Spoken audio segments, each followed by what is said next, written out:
a un foro tan específico como vosotros y vosotras, que sabéis mucho de derecho administrativo, además de una manera totalmente general, porque siempre lo digo a mis alumnos y a mis alumnas, que cuando uno trabaja en un ayuntamiento se ve y se analiza todo el derecho administrativo, desde el urbanismo hasta todo. No puedes dejar salvo que no es un gran municipio, pero si estás en uno pequeño, lo normal es que veas todas las áreas y tengas que saber un poquito de todo. La igualdad ha sido habitualmente bastante ignorada por parte de las administraciones públicas. ¿Y por qué? Porque somos una administración pública. Se presupone que la administración pública respeta la ley y persigue la igualdad. Y además la administración está, claramente feminizada. Evidentemente hay un sector mayoritariamente femenino, con lo cual, a renglón seguido, si son mayoritariamente las mujeres que integran la administración pública, tanto la local como la autonómica como la estatal, no tenemos ningún problema con el tema de igualdad en materia del acceso, lo cual no responde en absoluto a la realidad.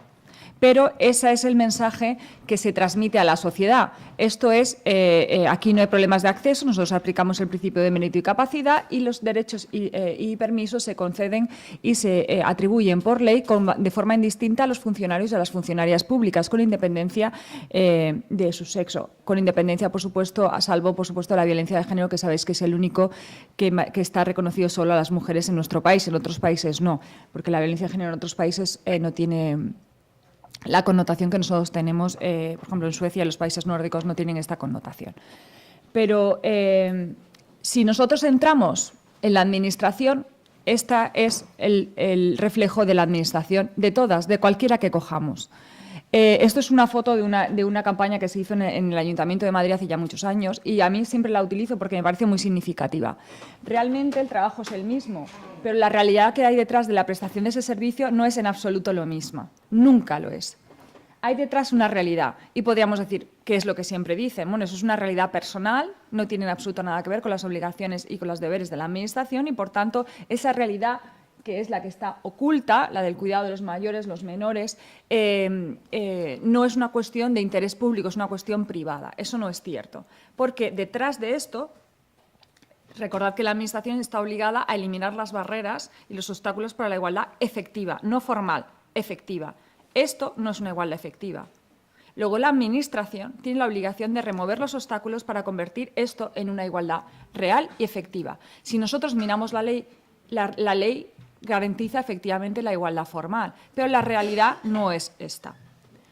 Por eso es importante, uno de los enfoques que se han hecho es obtener datos efectivos y reales. De hecho, en el libro Violeta que han comentado, uno de los primeros datos que nosotros pedimos a la Generalitat fuera que nos dieran datos de hombres y mujeres, por ejemplo, de las enfermedades que se sufrían, para detectar determinadas enfermedades que estaban vinculadas por el estrés o situaciones que sufrían las mujeres por el hecho de ser mujeres en el trabajo que estaban prestando.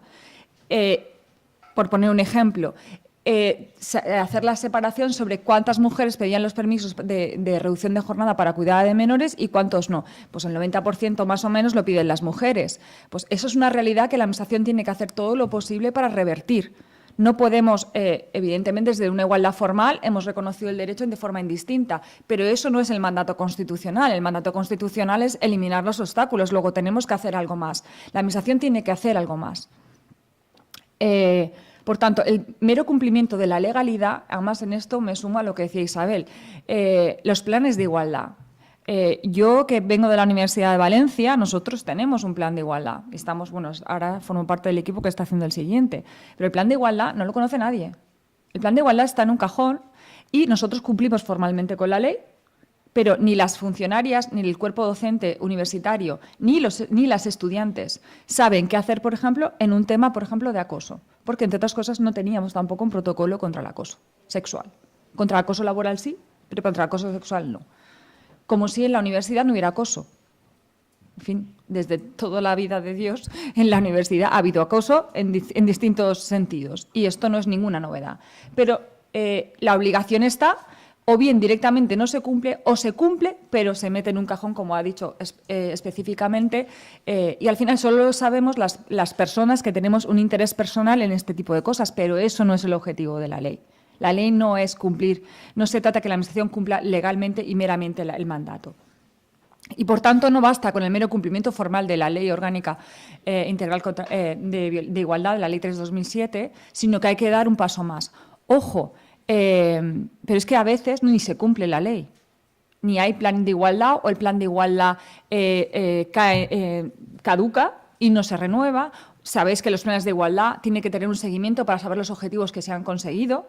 Si hay alguna disfunción, por ejemplo, a lo mejor se propone una medida y esta no ha funcionado, se revisa para poder proponer otra. Hay un informe de seguimiento sobre el plan para ver si eso está funcionando. Pues a veces se aprobaba el plan y no se hacían medidas. Ojo, esto es más importante de lo que vosotros creéis. De hecho, las grandes empresas, y no ya las administraciones, ponen medidas en planes de igualdad y en medidas de conciliación porque saben que aumenta el rendimiento del trabajo. Las grandes empresas se mueven por el dinero, no se mueven por los valores constitucionales, se mueven por el dinero. Y han sido conscientes, Google, las grandes compañías americanas, han sido conscientes que si facilitan la corresponsabilidad, si facilitan un buen ambiente de trabajo, lo que evidentemente está conectado con que las funcionarias se sientan reconocidas, que no sientan trabas por acceder en la carrera profesional, evidentemente va a favorecer el clima de trabajo y, consecuentemente, aumentará el rendimiento.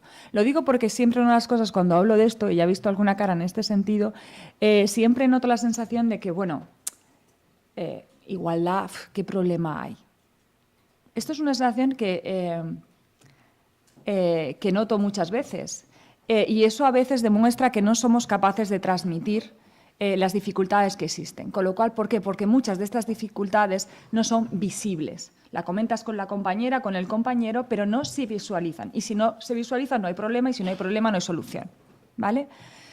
Bueno, pues todo esto es lo que yo quiero abordar.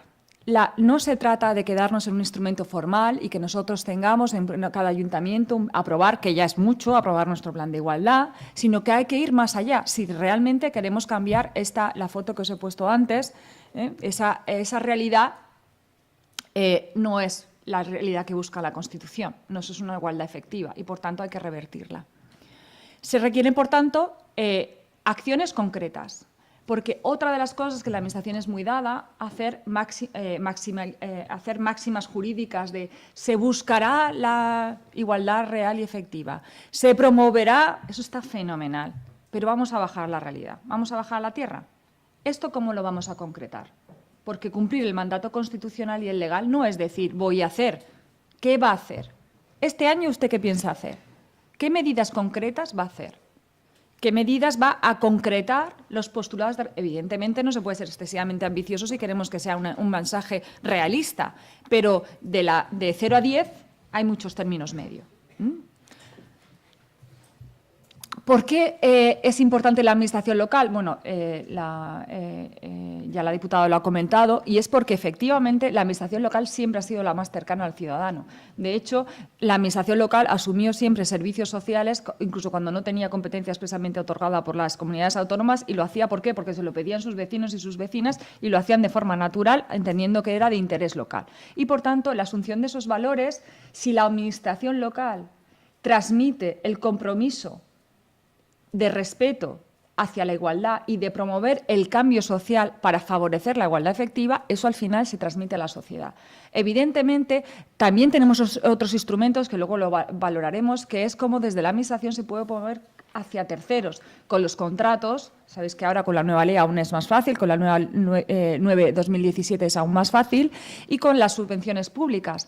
Pero eso es una técnica de buscar que terceros lleguen también a ese objetivo. Pero estamos hablando de dar ejemplo a nosotros mismos. Y es que la Administración es la primera que no da ejemplo. Y os digo, yo hablo de lo que más conozco, que es la universidad pública, y una universidad pública con vocación social y cuyos valores en el estatuto es la igualdad.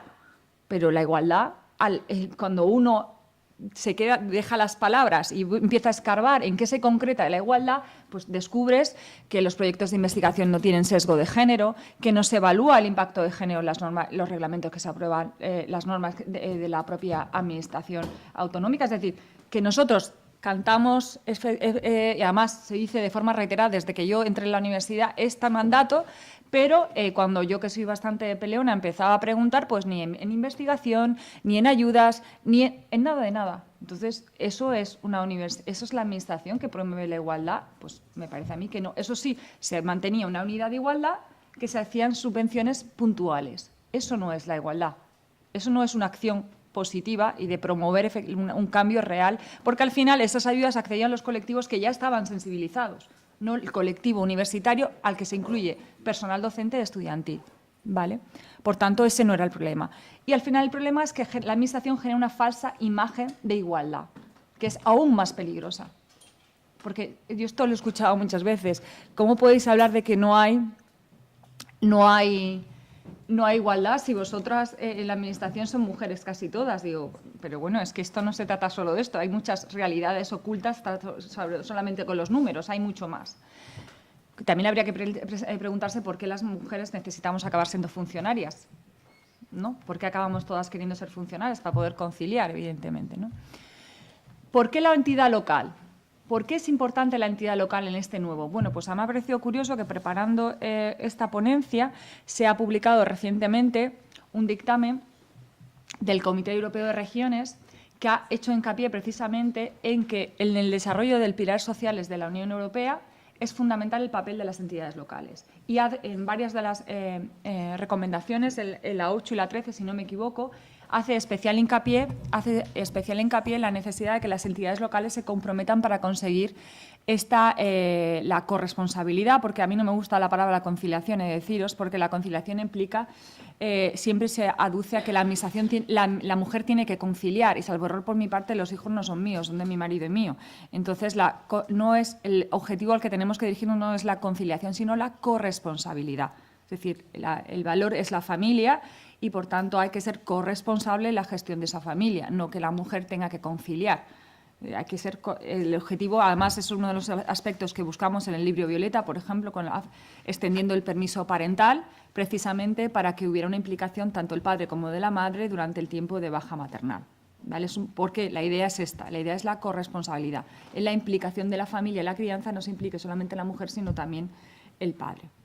Bien, por tanto, me ha parecido interesante porque el valor de las entidades locales conectadas con la conciliación, aunque yo os digo, me gusta más, ellos citan conciliación, pero a mí me gusta más corresponsabilidad, se ha puesto precisamente en las entidades locales, se ha puesto como un elemento dinamizador para poder en marcha estas cosas. Cuando me tocó diseñar esta ponencia, hay tantas cosas de las que se pueden hablar y que la Administración puede hacer que era muy difícil poder encauzarlo en el tiempo del que dispongo. Porque, claro, si cogemos contratos, pues yo puedo dedicarme aquí, de hecho tengo un máster y doy 3 clases o 4 simplemente con pliegos con cláusulas de género. Es decir, que si nos ponemos ahí para hablar entonces he intentado sintetizar en dos perspectivas, hacia adentro y hacia afuera. Es decir, cómo la igualdad con el personal, como ha dicho Javier, la gestión de nuestros propios recursos humanos, podemos fomentar la igualdad efectiva, y desde fuera cómo podemos utilizar las herramientas que nos da el ordenamiento jurídico para fomentar la igualdad en los terceros, o sea, hacia adentro y hacia afuera, ¿vale? Son técnicas distintas, evidentemente, pero ambas requieren de una revisión significativa. En materia de contratos, el impulso definitivo ha venido por la Ley 9/2017, que con el artículo 1.3 y siguientes, sobre la inclusión de cláusulas sociales, ha dado el impulso definitivo a algo que ya se venía haciendo y que ya se permitía en la ley anterior, pero que se hacía con bastante precaución por el riesgo de que hubiera una vulneración del principio de competencia, como sabéis, de concurrencia competitiva. Bien, hay que recordar que el texto refundido ya recuerda que es un deber, el deber de respeto entre hombres y mujeres, pero ¿cuál es el problema? Es la formación, el defecto en la formación, que un poco lo ha apuntado también la diputada, la necesidad de formación. Además, esto, si habéis tenido la oportunidad de hablar con personas mayores que vosotros, habéis percatado que antes los derechos que nosotras teníamos como funcionarias eran considerablemente menores de los que hay ahora. El cambio también es el tema de la formación. Cuando se sabe lo que se tiene derecho, se exige. Y se pide un cambio hacia adentro, dentro de cómo se interpretan las normas. Porque una de las cosas que yo voy a comentaros con sentencias que son de verdad realmente escalofriantes, que haya interpretaciones de las normas claramente con interpretaciones claramente sexistas. Y a veces realmente, bueno, el más flagrante fue la interpretación que hacía la Administración General del Estado sobre el permiso de lactancia, que solo lo podían pedir las funcionarias y no los funcionarios, cuando la ley decía indistintamente, pero solo por un acuerdo interno hasta el 2011 solo lo podían pedir las funcionarias. Esto era una interpretación claramente sexista y que era este tipo de cosas son más habituales de los que podéis imaginaros. Pero no salen en el BOE ni salen, y por eso os decía que es importante visualizar las cosas. Para eso es importante la necesidad de formación. En el caso, por ejemplo, del libro Violeta, bueno, vosotros sois una muestra de que se está formando en este sentido. Porque una de las cosas que también es difícil es cómo incorporarlo. Queremos hacerlo, pero cómo hacerlo de forma que sea correcta jurídicamente, porque somos conscientes que las administraciones, cuando se enfrentan a un reto de este tipo, es un contexto social poco receptivo a ciertas modificaciones. Es más fácil que la práctica administrativa siga manteniéndose en la misma línea, y cualquier modificación, siempre se sabe que la costumbre interna de la administración, la de los funcionarios, es muy resistente al cambio. Por tanto, es muy importante que para que las normas... yo siempre ponía el ejemplo, ¿no? Nosotros dimos un curso de formación a la Diputación al Ayuntamiento de Valencia sobre cómo elaborar pliegos con perspectiva de género. Muchos de ellos ni siquiera conocían que había instrucciones internas para incluir cláusulas sociales en materia de los pliegos. La razón no era porque no quisieran, es que estaban desbordados y desbordadas. Y decían, es que no me puedo empezar a estudiar esto y cómo meter esto en el pliego. La formación es fundamental. Luego, aunque tú puedas hacer una instrucción, pero si no hay un conocimiento de eso, pues no sirve absolutamente para nada. Volvemos al plano formal y no al real. Imaginaros el choque que para mí supuso que yo tener acceso a una instrucción es interno, es un documento interno de la Administración, y es que ellos tuvimos que anexarlo para que pudieran tener acceso y conocieran. Entonces, nos dedicamos a formarlos en las propias instrucciones internas y cómo incorporar las cláusulas que se suponía que tenían que haber incluido en sus propios pliegos. No sé si me entendéis a dónde voy. Luego, la formación es esencial. No una formación de qué es el concepto de igualdad, sino de nada sirve que el ayuntamiento imponga cláusulas sociales si los técnicos que la tienen que incorporar no saben cómo hacerlo. No sé si me explico. Por tanto, la formación es una pieza clave. Primero, para sensibilizar sobre el tema, y saltamos las barreras de aquí hay igualdad efectiva, no existe discriminación, porque los permisos son indistintos, y vamos a ver la realidad. Vamos a tener datos, lo cual, por ejemplo, os animo a que en el ayuntamiento en el que estéis pidáis los datos, cuántos hombres y cuántas mujeres, los permisos, quién los pide, es decir, que hagáis una radiografía de la situación de vuestro personal. Eso es fundamental. Sin esos datos, sin los datos, por ejemplo, de cuántos piden bajas, una situación real, es muy difícil también detectar y afilar las medidas más efectivas y hacerlo de forma progresiva, detectar el colectivo que más, por ejemplo, por la razón que sea, tiene más sensibilidad o más dificultades para poder centrarlo en eso. Por ejemplo, o es permisos por menores o por mayores, depende de la población que tenga. Si ese municipio tiene una población especialmente envejecida, probablemente lo que tenga son muchos permisos para cuidados de mayores, más que para otras cuestiones, como violencia de género. Es decir, depende. Entonces, sí que os animo que para poder, de alguna forma, revertir la situación, lo primero es conocer y obtener datos. Datos no solamente de cuántos hombres y cuántas mujeres, sino cuántos permisos, por razón de las enfermedades, las malaltías, que eso fue una de las cuestiones donde pusimos nosotros, esos datos no se nos facilitaba por la Consellería. Los tuvimos que pedir especialmente, lo cual no les gustó mucho porque les demoró todo la elaboración del plan y de su caso, pero es que sin esos datos no se podía visualizar. Y ojo, con esos datos, por ejemplo, detectamos la brecha salarial, que según la Generalitat no había brecha salarial. Cuando empezamos pedimos que se cogieran los grupos de la A y empezamos a pedir, y efectivamente detectamos una brecha salarial. Si no haces esa labor de búsqueda de datos, es muy difícil poder centralizar la atención pública que nosotros queremos, ¿vale? Por tanto, necesitamos una evaluación real de los riesgos. Evidentemente hay unos genéricos, pero evidentemente vosotros tenéis que conocer vuestro propio municipio o ver las dificultades que podéis tener en ese ayuntamiento.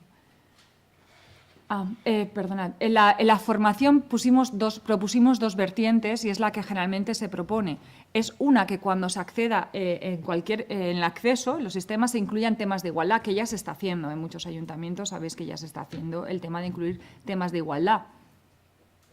Yo lo noto porque empiezan a llamarme antiguas alumnas a pedirme los temas de igualdad, que jamás ha importado. Cuando lo explicaba en clase, era de repente todo un interés, se me colapsaban los correos electrónicos para que si le puedo volver a reenviar los materiales que hice, que nadie hizo ni puñetero caso cuando lo expliqué en clase. Pero ahora de repente hay un interés para el tema de igualdad. ¿Por qué? Porque las oposiciones ahora se pide temas de igualdad y de repente hay un interés por la igualdad, que aunque una no es tonta, tampoco se ha caído del guindo. Entonces, pero bueno, todo lo que sea ayudar, yo por mi parte no tengo problema.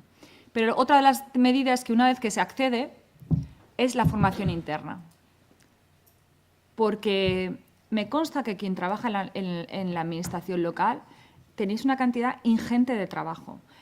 Además, el legislador no para quieto. Yo siempre digo que es bonito explicar filosofía del derecho, donde puedes preparar los materiales y durante 20 años dar lo mismo. Pero en derecho administrativo es que no te duran ni 3 meses. Ni 3 meses. Yo no hay año que no me toque cambiar o la ley de régimen local o la ley de... Es que no hay... Bueno, y este año la nueva ley que se aprobó en marzo y le he tenido que explicar con ningún manual de soporte a los estudiantes, que me iban a matar. Pero bueno, hemos hecho lo que hemos podido. Pero a mí me consta todo eso. Por eso, siendo consciente de las limitaciones de tiempo y el esfuerzo que implica, sí que os animo a que se hagan líneas de formación interna, cursos. Una de las cosas que habíamos detectado es que esos cursos, cuando por ejemplo, en la Generalitat, cuando se ofertan, siempre van mujeres. Y yo siempre digo, la igualdad no es una cosa de mujeres. Sí, no, como decía algún compañero, que vais a estas cosas de vuestras.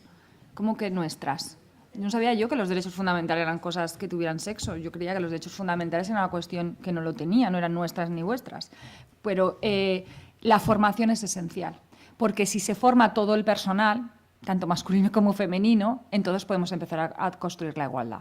Si solo vamos nosotras, pues serán nuestras cosas, nuestras quejas, nuestras demandas.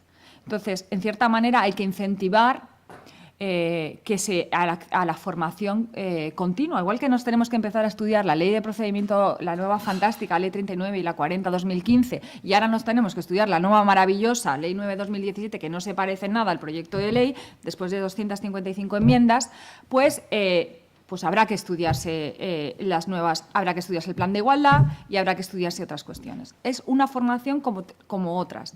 Soy consciente de las limitaciones que eso tiene y del tiempo que tenemos para todo eso, pero si queremos responder a lo que la Constitución nos exige y que los ciudadanos nos exigen, evidentemente tenemos que dedicar tiempo a la formación.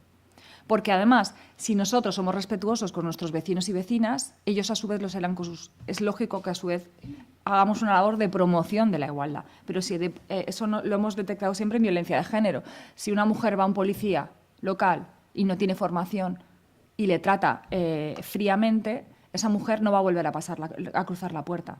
Volver a conseguir que esa mujer cruce la puerta, si ya es difícil que lo consiga, si encima se encuentra una persona no está formada en violencia de género y le cuestiona el relato de los hechos, esa mujer probablemente no acceda al ciclo, al sistema de protección y la encontremos probablemente tirada en la calle en un tiempo relativamente cercano.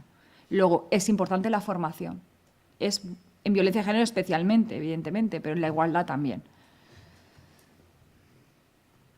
El problema es la escasa atención que hemos visto que se presta habitualmente. Otro, por ejemplo, los protocolos de actuación contra el acoso por razón de género.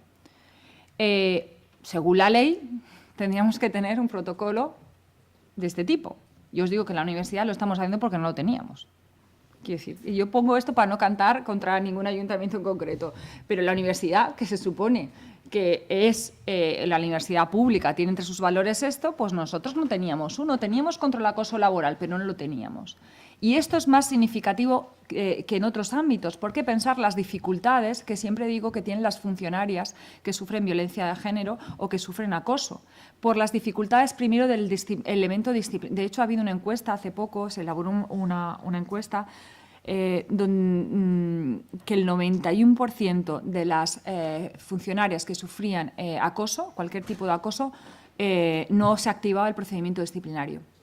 ¿Por qué? Porque una vez puesta el sistema activado, el régimen disciplinario, los compañeros que habían sido testigos del acoso no eran capaces de ratificar la denuncia, no daban la aportación de la prueba testifical, sin la cual era la palabra de ella contra la de él. Evidentemente, en los casos más graves tienes el informe del médico, evidentemente sabéis que hay una forma, hay documentos que se aportan en el expediente disciplinario, pero salvando los casos más graves que va ya al tipo penal, pero en los casos más leves, que es lo que nosotros llamamos, por ejemplo, los comentarios machistas, la reducción de la distancia mínima de seguridad que decimos nosotras coloquialmente, en fin, todo este tipo de cosas, colocar a la persona en una situación de por sí ya proclive a, este tipo de cosas es necesaria la formación, pero la formación necesita un protocolo. ¿Por qué? Primero, tener un protocolo que no se tiene. Segundo, hacerlo llegar. Y segundo, que todo el mundo sepa dónde acudir. El problema en el ámbito funcionarial es el compañero no se va a jugar la carrera profesional para ratificar tu denuncia. Te dice, mira, no seas tan sensible. Esto seguro que lo habréis escuchado. No, ya no seas tan pejiguera, ¿no? Tampoco es para tanto. Y esa conducta se va agravando en el tiempo, hasta que llegamos a una baja por depresión o tenemos al final una situación. Hay otro elemento agravado en el caso de la función pública, que es la dificultad de la movilidad del personal. En una empresa grande, si tú tienes una situación sospechosa, pues pides el cambio de trabajo a otro sitio. Especialmente, yo siempre pongo el ejemplo de Mercadona, que prácticamente está ya en todas partes. Pues bueno, pues es más fácil. Pero si estás en un ayuntamiento pequeño o en un ayuntamiento normal, la movilidad, la gestión de los recursos públicos, ya sabes la dificultad que implica la movilidad del personal. Por tanto, eso no favorece la eliminación de este tipo de conductas. Por tanto, punto 1, por supuesto, tener un protocolo de este tipo. 2, formar a la gente en los derechos que ellas tienen en este tipo de cosas. Ojo, y a los compañeros que lo ven, lo que tienen que hacer cuando lo vean. No hacer como que no lo ven, ni oyen, ni escuchan, cosa que es bastante habitual. Porque al final, un poco en la campaña que se hizo con el maltrato, si tú pones a alguien colorado sobre cómo está comportándose, lo normal es que no lo vuelva a hacer, salvando los casos más graves que va escalada hacia el máximo. Pero decir que en la administración no hay acoso, eso no es verdad. ¿Qué pasa? Que solo nos enteramos de los casos que acaban en sentencia penal, que son los que aparecen en el telediario, pero la realidad de la administración es muchísimo más amplia que eso. Pero está invisibilizada, entre otras cosas porque no se activa adecuadamente el ámbito disciplinario. En los casos más leves, donde no entra el tema penal, ¿vale? Y ahí, aparte de necesidad de un protocolo, hace falta formación. Entonces, evidentemente, nosotros en el caso de la administración de la universidad decíamos, las alumnas tienen que saber dónde pueden acudir, tiene que ser visible el sitio, donde si pasa eso, no tengan que estar buscando dónde tengo que acudir para quejarme de este profesor o de este compañero que está haciendo este tipo de comentarios o este tipo de chistes subidos y explícitamente para ponerme en una situación bastante incómoda con toda la intención que va detrás. En todas las administraciones esto tendría que ser así. En el plan de la Generalitat que acabamos de aprobar, que se aprobó en septiembre del 2017, fue una de las cosas que también buscamos. Que las unidades de igualdad se facilitara que en todas las consellerías, todos los lugares, hubiera un sitio visible donde las empleadas públicas pudieran acudir en caso de que se sintieran en una situación de este tipo. ¿Vale? Entonces, primero hay que cumplir la ley, que es hacer el protocolo, pero no solamente hacer el protocolo, sino que hace falta formar a la gente. A mí es que no me gusta esto de que entro en la página web de cualquier administración y ves protocolo de plan de igualdad, protocolo de tal. Y yo empecé a hacer una encuesta personal a mis compañeros y a mis compañeros y sabían que el protocolo que había. Y a mis alumnas.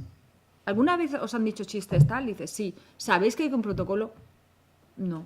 ¿Eso qué es? Eso es lo normal. Luego no sirve de nada hacerlo. ¿Entendéis un poco lo que voy? Luego, por supuesto, cumplir la ley. Es obvio que hay que cumplir la ley, que en estos casos no se suele atender, pero es que aunque tengamos la ley y cumplamos la ley y tengamos el protocolo, hace falta un seguimiento. Por tanto, el problema es la inexistencia en muchos casos, el desconocimiento y el cumplimiento meramente formal. En realidad, la Administración suele prestar poca atención a este tipo de cosas, ¿vale? Lo cual no quiere decir que no exista, ¿vale? que es lo que os decía, lo normal es desatender este tipo de cosas y solo nos enteramos por la prensa, a pesar de que está tipificada como falta muy grave, etcétera, etcétera. En el acceso al empleo volvemos a lo mismo, la igualdad, mérito y capacidad, no discriminamos, ¿no? Eso es relativo. Es relativo. Es necesario, además esto fue una de las cosas que conseguimos lograr meter en el libro Violeta, fue la necesidad de incorporar la perspectiva de género tanto en el acceso a la función pública como en la promoción interna de la Administración de la Generalitat Valenciana. Iris, ¿eso qué quiere decir? Pues intentar eliminar las trabas que de facto se producen por ser mujer. El más claro y el más evidente es la maternidad, el embarazo. Aquí hay un caso que es, bueno, es evidentemente el más... fue noticia de prensa aquella mujer que se le examinó en una oposición estando de parto, en el paritorio. Y además, para mí lo más grave es que le examinaron 2 mujeres. Y además, cuando se quejó, le dijeron que, bueno, que no se quejara porque le habían dado la oportunidad de examinarse, que no la habían excluido del proceso de selección, puesto que estaba, vamos... estar de contracciones y estar examinando en igualdad de condiciones del compañero que ha estudiado en su casa tranquilamente, ha desayunado y se ha ido a examinarse, lo mismito, vamos. Pues eso fue lo que dijo la Administración. Eso dijo la Administración. O sea, que por eso os digo que la realidad siempre supera la ficción. Siempre supera la ficción. Entonces, evidentemente, eso seguro que no es el primer caso, ni lo que pasa es que esta mujer tuvo el valor de ir ante los tribunales y llevar el asunto hasta un tribunal. Muchas mujeres no llegan hasta ahí. Bastante tienen con lo que han sufrido como para llegar a este final, lo cual no quiere decir que esa realidad no exista. Por tanto, yo siempre me gusta análisis jurisprudencial porque siempre sorprende las situaciones, porque eso es claramente, te dicen, no, es que mérito y capacidad, igualdad de acceso, y luego empiezas a ver situaciones claramente discriminatorias que parecen inconcebibles, pero siempre hay una interpretación bastante rigurosa de las bases de las convocatorias. No, es que ese supuesto no está previsto en las bases de la convocatoria. Entonces, no puedo hacer ninguna variación de cómo examinar porque eso no está previsto en las bases. Y como no está previsto en las bases, pues usted se lo coma. Eso es una interpretación claramente formalista, pero evidentemente no responde al mandato constitucional. Aquí hay muchos. Evidentemente, la más clara de delimitar es cuando la discriminación es claramente conectada con la condición de mujer, ¿no? Evidentemente, por eso la maternidad son los casos más claros donde los jueces suelen tener unanimidad. Por ejemplo, una funcionaria de la Insalud, dio lugar a una sentencia del Tribunal de Justicia de la Unión Europea. Una mujer que aplaza la toma de posesión por estar por baja y pide que se le reconozca la antigüedad, igual que sus compañeros tomaron posesión, y se le denegó. Cuando, claro, evidentemente, la baja por maternidad, los años, especialmente yo siempre pongo con los compañeros que tenemos estas discusiones, siempre decimos, hay que recordar que hay unas semanas que son de obligado cumplimiento y de baja. Las demás eran de disposición, aunque luego de facto las dispongamos nosotras siempre. Pero hay unas semanas, las 6 primeras semanas, que no son de libre disposición para nosotras. La ley garantiza la seguridad. Luego esas semanas usted no me las puede discutir. No me puede decir, es que esas, la ley me obliga a estar en mi casa por el riesgo que implica para la salud de la mujer. Con lo cual, evidentemente, al menos ese tiempo es indiscutible que yo estoy en clara discriminación con mis compañeros que nunca se van a ver en esa situación, nunca se van a ver en esa situación.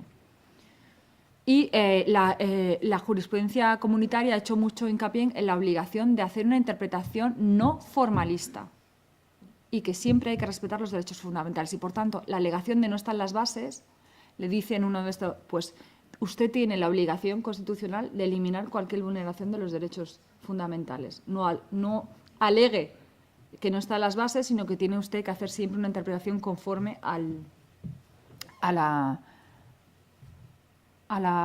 respeto a los derechos fundamentales. De estos hay muchos. Derecho a hay bastante, sobre todo, ya os digo, por la maternidad es la más clara, pero, por ejemplo, he puesto más sentencias más recientes para que veáis que esto sigue, o sea, porque os he puesto del 2004, pero esto es del 2017, que seguimos. Por ejemplo, la del 20 de marzo del 2007 tiene una interina, una incapacidad laboral derivada directamente del embarazo y le excluye una llamada a cubrir la correspondiente plaza. Entonces, es una cuestión por riesgo de embarazo, no puede ir y se le descoloca del lugar que tiene en la bolsa. Evidentemente a esa llamada no puede acudir, pero no solamente en eso, sino que además la desplazan por no haber atendido la llamada. O sea, la penalizan por todos lados. Entonces, y fijaros, la sentencia es del 2017. Es decir, que no os estoy diciendo del 2004, esto suma y sigue. Y estos son los casos de mujeres que han tenido la valentía de llegar a los tribunales. ¿Cuántos casos habrá que no nos enteremos que bastante tienen con lo que tienen y no luchan hasta el final? En la carrera profesional también se analizó la situación, la posición paritaria en los tribunales, este tipo de cosas, y también vimos la necesidad de fomentar el acceso a los cuerpos directivos. ¿Cómo conseguir que las mujeres quieran llegar a los máximos puestos directivos dentro de la Administración? Con la formación. Entonces, por ejemplo, se reservó puestos de formación para que un 45%, en el sentido de fomentar que las propias mujeres se les reserva un cupo en los cursos de formación para acceder a puestos superiores a las mujeres, de forma que de alguna manera se incentive que ellas quieran y se les facilite la progresión del trabajo. Otro es el uso del lenguaje no sexista, ¿vale? Esto, bueno, aparte del, ya sabéis, el debate con la Real Academia de la Lengua, en fin, yo no, como no soy lingüista, y aquí si tuviéramos alguna filóloga, pues habríamos un debate sobre esto, pero por experiencia personal sí que os digo lo efectivo que es.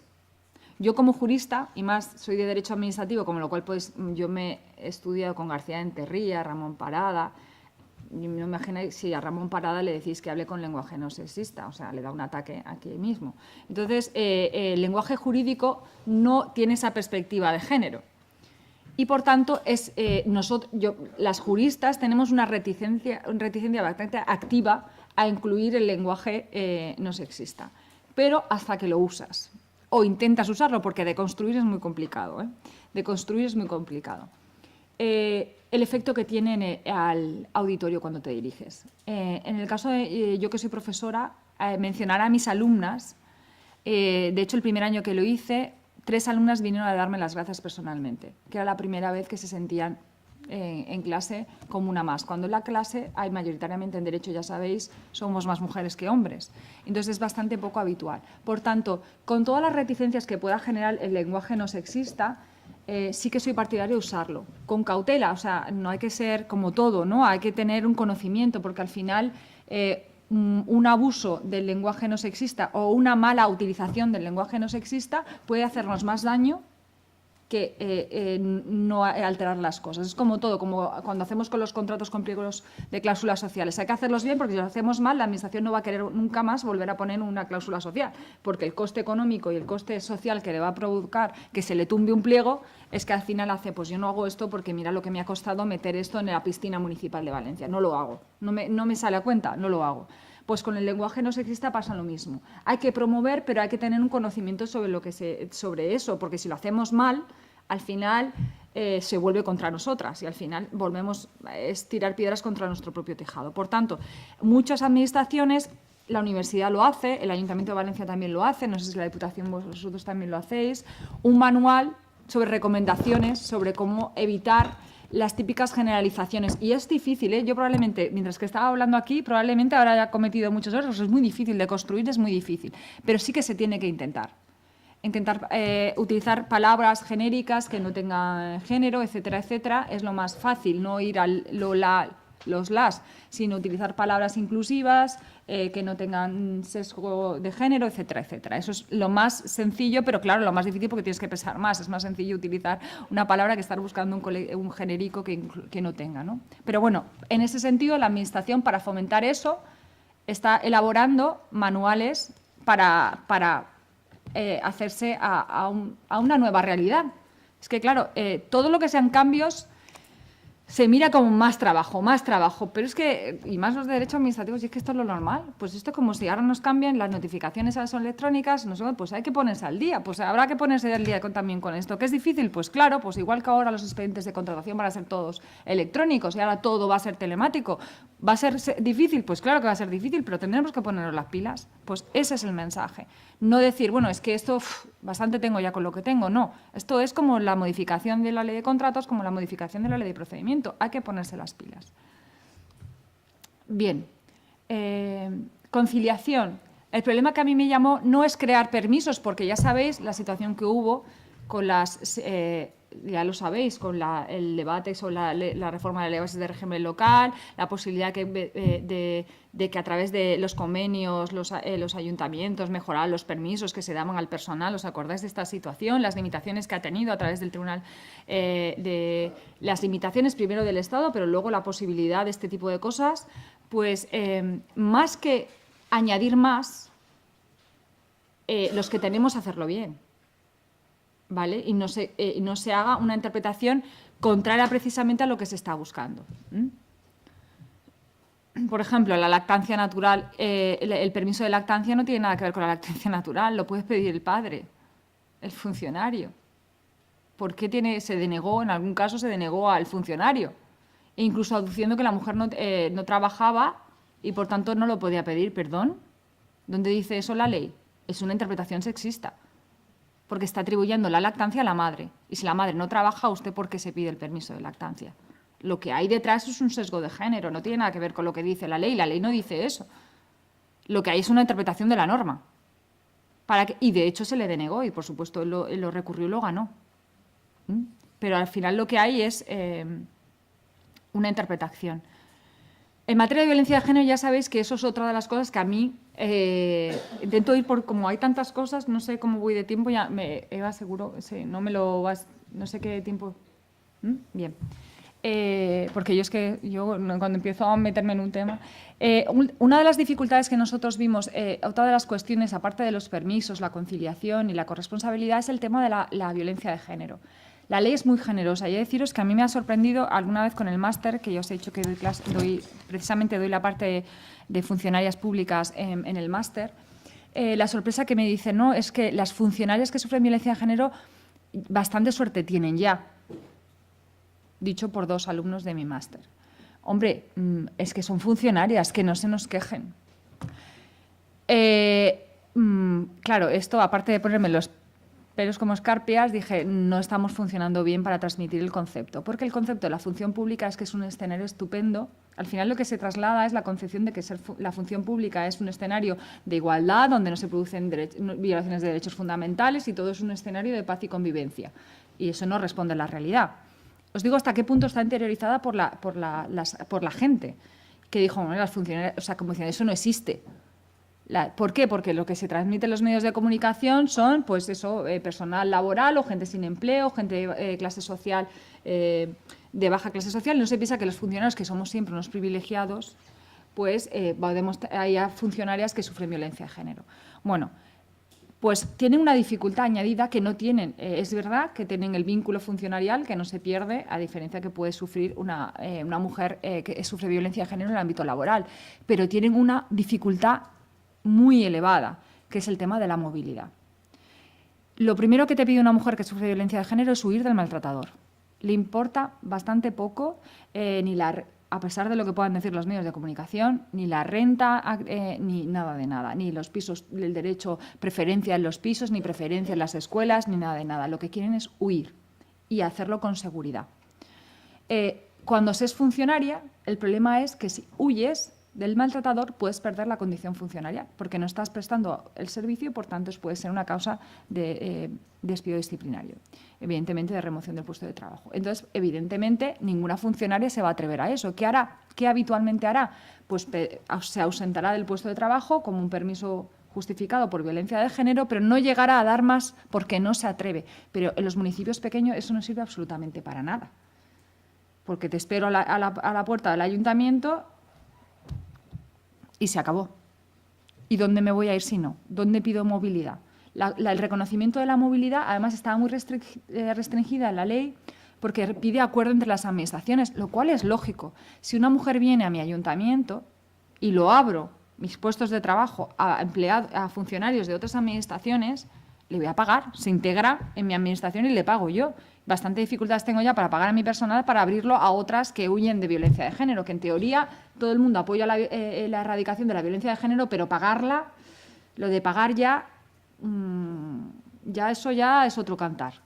Entonces, de hecho, desde la ley esto se incluyó en la Ley Orgánica del 2004 y es ahora cuando las administraciones, y hay que decir que la Diputación, entre otras, están sumándose para que las entidades locales decidan abrir sus puestos de trabajo a funcionarios que sufren violencia de género. De forma que, aunque tú vivas... De hecho, cuando hablamos de esto con la Consellería, nos decía la directora general, nosotros siempre lo permitimos. Digo, sí, pero no está en la ley. Es de, no tenéis un acuerdo expreso, que eso que al final es un elemento subjetivo y no queremos que dependa de la buena voluntad del que está en la plantilla.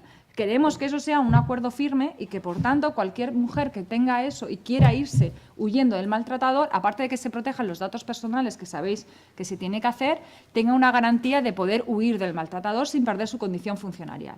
¿Eso supone una carga para la administración que la recibe? Obviamente, porque la integra en su plantilla, con toda la carga que lleva, porque además tiene que tener protegido especialmente sus datos, la web, es decir, sabéis que la administración tienes que poner la plantilla, ojo con esto, con las víctimas. Nosotros lo detectamos en la universidad también. Había 2 mujeres que tenían una orden de alejamiento en el Estatuto de Protección y sus datos personales estaban en qué servicio estaba, con su extensión de tal, y hasta que hablando con Ricard, hablando con el compañero que es de la cátedra de Microsoft de protección de datos, le dije, oye, ¿cómo gestionamos aquí en la universidad la protección de datos de las víctimas? Y saltaron las alarmas y se dieron cuenta que tenían 2 personas de la universidad cuyos datos eran fácilmente accesibles. Ojo con esto a los que, si tenéis alguna vez víctimas de violencia de género en vuestra plantilla, aunque la ley exija transparencia y dar los datos, ojo cómo los dais, porque los datos de las víctimas que sufren violencia de género están especialmente protegidos por la ley y, por tanto, esos datos desaparecieron, al menos en nuestra, de estas 2 mujeres funcionarias de la universidad desaparecieron, porque frente a la transparencia está la protección especialmente sensible de los datos de las mujeres que sufren violencia de género. Con lo cual, la violencia de género implica para el ayuntamiento la carga de respetar los datos personales. Ojo, en todo. ¿Cómo lo hacen? Yo también pregunté a muchos compañeros que son de ayuntamiento, le dije, ¿cómo lo hacéis vosotros en vuestro ayuntamiento? Porque el SELVEF tiene técnicas de anonimización de los datos y me decían, bueno, pues a veces ponemos los apellidos con punto, a veces ponemos los 3 últimos números del DNI, pero realmente no hay una práctica generalizada sobre cómo anonimizar los datos de las víctimas de violencia de género que trabajan en un ayuntamiento. Esto sería una buena línea que dentro de cada ayuntamiento pues, se llega a un acuerdo sobre si tenéis alguna víctima que trabaje para vosotros, cómo garantizar, porque, ojo, la responsabilidad administrativa. Si por una mala gestión de esos datos personales el maltratador accede a la mujer, ojo con la responsabilidad administrativa, que en Francia ya ha pasado. En Francia ya se ha condenado al Estado francés por un caso de una mujer que no estaba suficientemente protegida y tuvo acceso el maltratador a los datos. O sea que nunca nos ha pasado, pero a mí estas cosas mejor curarse en salud. Entonces, mejor andar con cuidado con este tipo de cosas.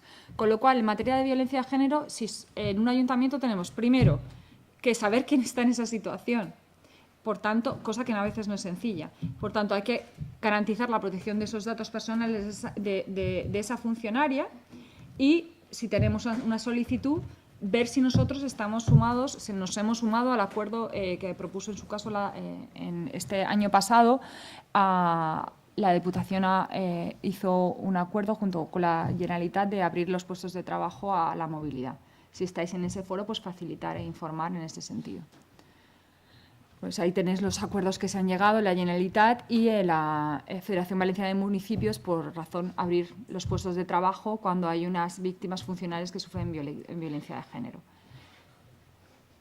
Que os puedo garantizar que a ellas les preocupa más esto que cualquier otra cosa, porque ya sabéis que se genera una renta ahora mayor para las víctimas de violencia, pero ellas lo que más han valorado son esta. Bien.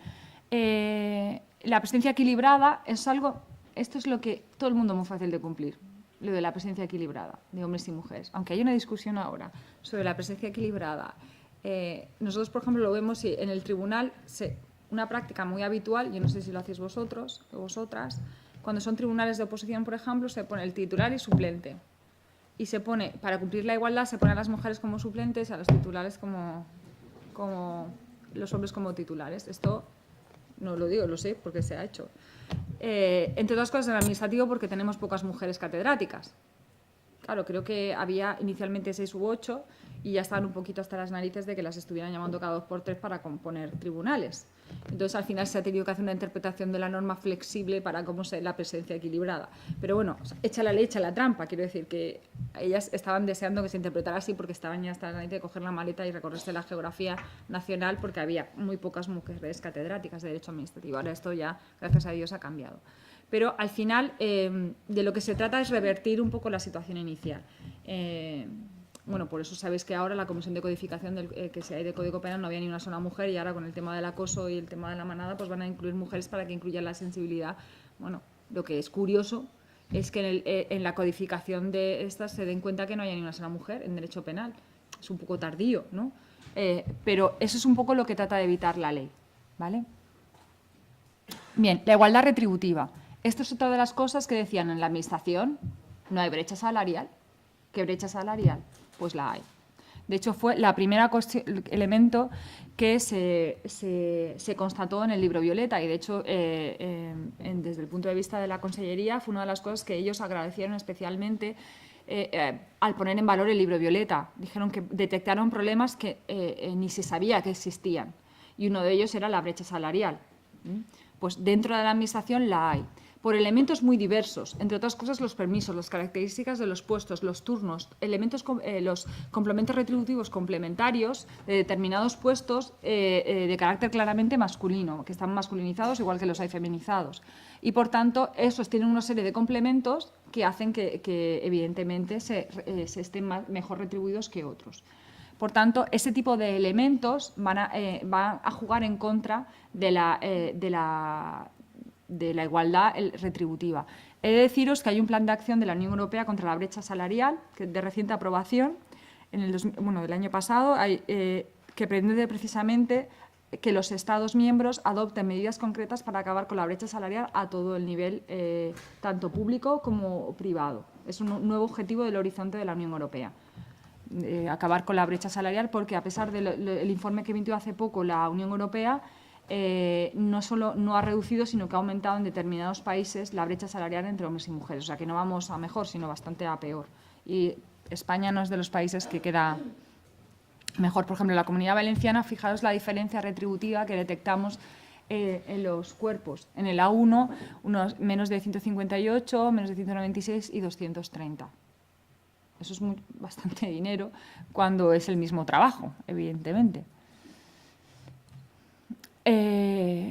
La corresponsabilidad a través de la conciliación. Bueno, antes de esto, sí que, porque esto ya, antes de meterme en esto, sí que hay una cosa que no he mencionado y que sí que me gustaría mencionar por el tema de la formación que estábamos hablando antes, que no quisiera pasar por alto.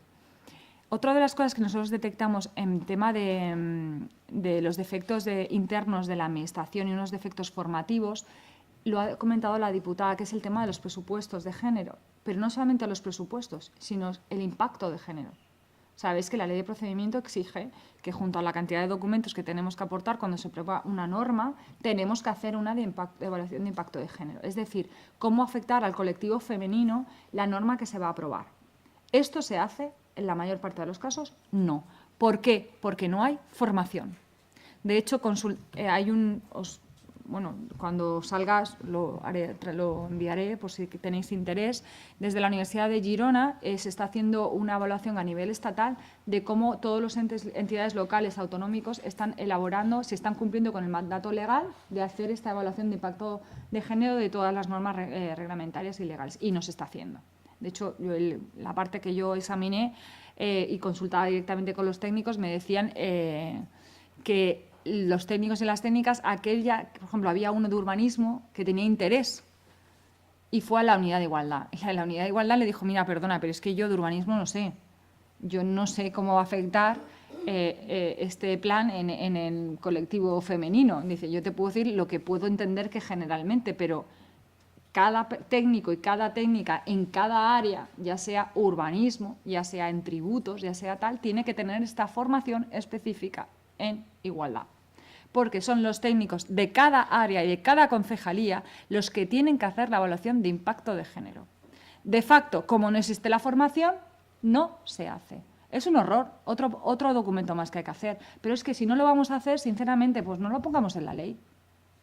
Es que sinceramente no acabo de entender el decir que hay que hacer cosas simplemente para decir que cumplimos la ley y que somos estupendos. Si no se va a poner formación específica y no se va a hacer un soporte para que eso se haga, pues mejor no digamos que hay que hacerlo. Porque al final la sensación que tienen la ciudadanía es que se les toma el pelo. Y yo cuando explico esto en clase les digo, bueno, esto no, esto no, esto no. Y me miran, qué negativa eres con la administración. Digo, no, soy realista, porque la conozco. Y no es una cuestión de maldad, es que no tienen medios ni tienen apoyo institucional para hacerlo. Si no tienen personal ni tienen formación, difícilmente van a poder hacerlo. Y de hecho ya os digo que los casos que yo conozco se dirigían directamente porque querían hacerlo. Pero las compañías de la Unidad de Igualdad decían, pues que nosotros no somos técnicas de urbanismo, no podemos valorar el impacto en género, te podemos decir qué variables tienes que tener en cuenta en materia urbanística, pero yo no te lo puedo hacer. Además, de hecho, cuando nosotros propusimos que fueran las de la igualdad, nos miraban como diciendo, por el amor de Dios, no nos des más faena porque yo de urbanismo no sé, de costas no sé, cada uno estaba en su área. Pero al final, ¿qué se pone de manifiesto? Que falta formación. Como falta formación, no se hace. Pero el problema es que no pasa nada. Porque las normas que no tienen ese elemento siguen la tramitación ordinaria. Y lo que pasa es que al final pasará algo más grave porque tendremos una denuncia en algún órgano correspondiente porque sabéis que el Better Regulation, la exigencia de una buena regulación no es un mandato nacional, es un mandato europeo. Con lo cual, al final, podemos tener una denuncia entre los órganos europeos por incumplimiento de las normas comunitarias. Es decir, que al final esto no es que un legislador español haya decidido incluir este tipo de mandatos de buena administración y de better regulation, de buena regulación, es que esto es un mandato impuesto desde la Unión Europea. Con lo cual sí podemos encontrarnos una situación que nos digan, como nos dijeron en los contratos, usted llámelo H, pero usted está eludiendo la ley de contratos porque pone una sociedad. Usted le dice que eso no es una administración y nos condenaron infinitas veces en el 2013 hasta que dijimos, venga, habrá que cambiar la ley. Pues esto es un poco igual. O sea, da igual que usted haya incluido la necesidad de impacto de género y no tenga ninguna intención de llevarla a cabo, porque entonces podemos encontrarnos en que alguien nos lleve una denuncia ante los órganos correspondientes. ¿La situación qué es? Formación. Pues igual, yo siempre lo digo, sé que es faena y es más faena, pero igual que nos tenemos que estudiar la última jurisprudencia sobre qué momento, bueno, y ahora con la que se nos viene con los contratos, que ahora ya han cambiado las fechas, no se cuentan los plazos desde el día posterior de la notificación, sino desde el día del envío. Ojito con los plazos, tendremos que tener en cuenta los generales y los de contratación, o sea, pero lo asumimos como algo que entra dentro de nuestro trabajo y es el día a día de nuestra profesión. Bien, tengo una mala costumbre de no llevar reloj. Otras cuestiones. Por eso os decía que muchas de las cosas que hemos detectado es por escasez de formación. A mí no me gusta estar hablando todo el rato, me gusta preguntar a la gente, ¿vosotros esto lo hacéis en vuestros ayuntamientos? No, ¿verdad? ¿Alguno de vosotros o de vosotras lo hace en el ayuntamiento, estos informes de impacto de género en las normas? ¿No? Bueno, pues es lo normal, tampoco es que sea... Pero ¿alguna vez alguien os lo ha solicitado específicamente? Oye, ¿por qué no hacemos esto? ¿Ha habido una solicitud específica de demanda, de formación en ese sentido? ¿O simplemente como nadie lo hace, no pasan res? Una propuesta política en relación a algún documento concreto que se evaluase el impacto de género, pero no se ha llegado a hacer nada. No se ha llegado a hacer. Pero está previsto. O sea, por ejemplo, te hablo de un plan estratégico de soluciones en el que en la evaluación del mismo anual pues, se evalúa el impacto de género. Has comentado también de las disposiciones normativas, pero se está en ello, pero realmente no se ha hecho nada todavía. Pero sí que hay iniciativas, incluso consta en el propio plan, por ejemplo, el Una fase muy previa, ¿no? Muy previa. Yo creo que la clave está en poner encima de la mesa la necesidad, porque si no hay problema no hay solución. Entonces, si no asumimos la necesidad de que hay que cumplir esa exigencia legal, pues entonces si no pasa res, si no lo hacemos, entonces no hay ninguna demanda, y sin demanda pues no se va a ofertar. Entonces ese es el problema. Y a eso es por lo que yo os decía, que lo que a mí me preocupa es la normalización de la situación. O sea, hasta qué punto tenemos normalizado el hecho de no incorporar ese documento. Porque si eso es así, o cambiamos la ley o directamente exigimos formación y se tiene que exigir. Pero hay que ser coherentes. O sea, lo que no se puede ser es mantener la norma como está y que nadie lo haga. Entonces, ¿qué sentido tiene? Porque no sirve para lo que fue incluido. Si lo que se trata es visualizar un problema, si no lo incluimos no tiene ningún sentido. Bien. No sé si... Bueno, esto es lo que estábamos hablando, la conciliación, la presencia equilibrada, lo que estábamos hablando. Yo quiero ir a este punto que es el de la... he intentado dar una visión general de la igualdad desde dentro, desde cómo podemos proteger a nuestras mujeres, a nuestras funcionarias o nuestras empleadas públicas, porque pueden ser laborales, que sufren violencia de género. Cómo podemos evitar que el incumplimiento del mandato, por ejemplo, legal del informe de impacto de género, etcétera, etcétera. La otra perspectiva es que nosotros, como Administración, tenemos la obligación de promover la igualdad efectiva con dos instrumentos que son claros, la contratación y las subvenciones. Esto, a mí, me llama la atención, por ejemplo, que ahora, cuando se habla de contratación pública, siempre se habla de los pilares medioambientales. ¿Cuánto me queda? ¿10 minutos o sí? Sí. Vale. No me voy a desarrollar de mesa. No sé si, bueno, supongo que habéis participado en cursos de formación de la nueva Ley 9/2017 o os ha tocado estudiarla en ese estupendo, maravilloso texto que es para, ya decía la Unión Europea, que tiene que ser un profesional, tiene que haber un profesional. Nos apelan a que tengamos en cada administración tengamos una persona profesional. Dicen que es la nueva carrera, la nueva salida profesional del derecho va a ser ser especialista, igual de protección de datos, ser un especialista en contratación pública, de lo ardua que se plantea la situación. De hecho, así lo ha dicho la Comisión Europea en reiteradas ocasiones. Bueno, la cuestión con la nueva ley es que, aunque ya se podía hacer, cosa que a mí me gusta recordar, ya lo permitía la ley, ya lo permitía la directiva del 2004, ya la permitía la directiva, o sea, ya se podía hacer. La cosa es que ahora la nueva ley del 2017 lo ha puesto más claro, la posibilidad de inclusión de cláusulas sociales, ambientales y de innovación en la contratación pública. A mí, obviamente, lo que me interesa son las famosas cláusulas sociales. ¿Y qué me molesta? Que cuando analizamos las cláusulas sociales siempre se habla de, que con todos mis respetos, a los colectivos desempleados, de larga duración, etcétera, etcétera. Evidentemente eso es un problema, pero también es el de la igualdad. Y efectivamente y especialmente en el caso de las víctimas de violencia de género, que tiene un refuerzo normativo desde el 2004 con la posibilidad de favorecer la inserción laboral de las víctimas que sufren violencia de género. ¿Cómo hacer esto? El problema es hacerlo de forma que sea coherente y no sea contrario con la libre competencia. La ley ha puesto varias opciones, que es la que siempre hacíamos. Ponerlo como condición especial de contratación. Es decir, que cuando tú ya has seleccionado, pones una condición de especial contratado. Si tenéis interés en esto, hay dos guías, una de la Generalitat y otra del Ayuntamiento, que hicimos sobre esto. Aparte de... bueno, hay libros, artículos de Isabel Gallego Corcolés, hay varios específicamente sobre esta cuestión, que si tenéis interés yo os lo puedo facilitar a quien queráis. A lo que iba. Es cierto que, a diferencia de las cláusulas ambientales, las sociales, especialmente las de igualdad, casi no había jurisprudencia y casi no hay jurisprudencia comunitaria. Así como en la jurisprudencia ambiental sí que tenemos cláusulas, por ejemplo, jurisprudencia sobre materia de incluir en una adquisición de máquinas de té, la famosa sentencia del Tribunal de Justicia de la Unión Europea, donde un Länder alemán exigió que las bolsitas de té que se puede acceder a través de la máquina fueran de comercio justo, ¿vale? Entonces generó una sentencia muy significativa sobre hasta qué punto se pueden poner ese tipo de cláusulas en un contrato. Pero específicamente cláusulas de igualdad hay muy pocas. ¿Cuál es la clave? El objeto que tenga conexión con el objeto del contrato. Se pueden poner de diversas maneras, como criterios de solvencia en caso de aquellos contratos cuyo objeto está directamente conectado con lo mismo. Por ejemplo, si estamos contratando, como acaba de comentar la diputada, una empresa que nos va a hacer el plan de igualdad.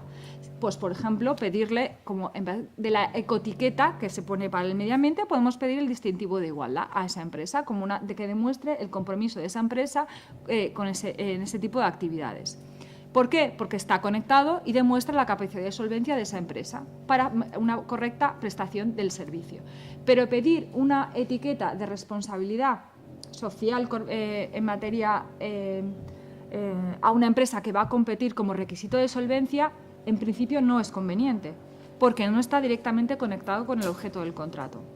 Luego, si lo queremos poner como un requisito de solvencia, de prueba de la solvencia profesional y técnica, el objeto tiene que justificarlo, ¿vale? Por ejemplo, en materia de solvencia, yo tengo un montón de pliegos sobre esto. En La Coruña, por ejemplo, la Diputación de La Coruña puso en un huerto ecológico, creo que fue, puso que la plantilla, como tuviera, mayoritariamente fuera femenina la plantilla. Y se tumbaron esos pliegos. ¿Por qué? Porque la presencia, y además lo hicieron bien porque justificaron por qué. Decían, no, es que nosotros tenemos un problema social, es que en el ámbito en el que estamos es muy difícil que las pequeñas empresas en materia de agricultura ecológica se dediquen a que sean mujeres este tipo de empresas, suelen ser masculinas y por tanto si fomentamos este tipo de empresas mejoramos el entramado empresarial del territorio y además favorecemos la igualdad. O sea, que lo justificaron, o sea, no lo incluyeron sin más. Consideraron que eso cumplía objetivos sociales, que no era el objeto del contrato. Porque el objeto del contrato era la eficiente prestación del servicio y entonces lo tumbaron. En mi opinión, porque quizá los demasiaron, en este caso no lo ponían como criterio de solvencia, sino lo pusieron como un criterio para valorar. Y pusieron, creo que 25 puntos. En mi opinión, si en vez de poner 25 hubieran puesto 2 puntos, que es proporcionado, o sea, no hubiera roto tanto el equilibrio, yo creo que a lo mejor lo hubieran pasado. Porque es un criterio que puede ser a tener en cuenta, no genera una discriminación muy llamada. Pero claro, poner 25 puntos si la plantilla es mayoritariamente femenina, pues evidentemente es claramente desproporcionado y entonces se tumbó el pliego, ¿vale? Por tanto, solvencia puede ser si está directamente conectado. Como criterio para adjudicar, se puede poner siempre que esté conectado. Lo más sencillo en materia de igualdad es ponerlo como condición de ejecución. Y ahí podemos utilizar muchos. Desde tener, por ejemplo, cuando haya bajas, poner mujeres. Me decían las técnicas en su momento. ¿Y cómo sabemos esto? Pues cuando haya se comunique por la empresa a la administración. Por ejemplo, compromiso de lenguaje no sexista, por favor. El caso de los autobuses de una empresa municipal de Alicante, con carteles claramente, en fin, con 3 soberanos traseros de mujeres en un autobús de Alicante, no sé si os acordáis de este caso, pues que publicidad sexista, eso no puede ser. Entonces, cualquier contratista de la administración puedes imponer prohibición de publicidad sexista, puedes poner obligación de que todos los documentos utilicen un lenguaje no sexista, puedes poner, por ejemplo, que si no tienen un plan de igualdad, aunque no sea legalmente obligatorio para ellos porque tienen menos de 250 personas trabajando, lo tengan. Esos son, pero como usted trabaja para mí y yo le pago y usted es la cara externa de la administración, usted tiene que cumplir la ley como lo tengo que cumplir yo. Entonces es más fácil, siempre que no sea desproporcionado, ¿vale? Si yo la clave de la proporcionalidad siempre la pongo encima de la mesa. Yo no me voy a extender mucho más porque, bueno, la última, las subvenciones, pero esa es la más sencilla. Yo aquí os he puesto algún ejemplo de las de subvenciones destinadas a fomentar la igualdad de oportunidades entre hombres y mujeres. Esta es la más clara, que las subvenciones con un destino claramente de igualdad. Pero también sabéis que en algunas se da determinados puntos para conceder la subvención a determinados colectivos femeninos. Por ejemplo, víctimas de violencia de género, mujeres mayores de 45 años, etcétera, etcétera, ¿vale? En materia de investigación, por ejemplo, el Ministerio de Economía y Hacienda ya está teniendo en cuenta este tipo de perspectiva de género en la investigación. Y, por ejemplo, en algunos casos se dan 1 o 2 puntos si la investigadora principal es una mujer, O, por ejemplo, se descuenta en el tiempo de investigación, se descuenta el tiempo que ha estado de baja maternal. O sea que poco a poco la perspectiva de género va calando, aunque muy, muy lentamente, porque evidentemente no es habitual. Bueno, y por mi parte ya está. Espero que haya sido de interés.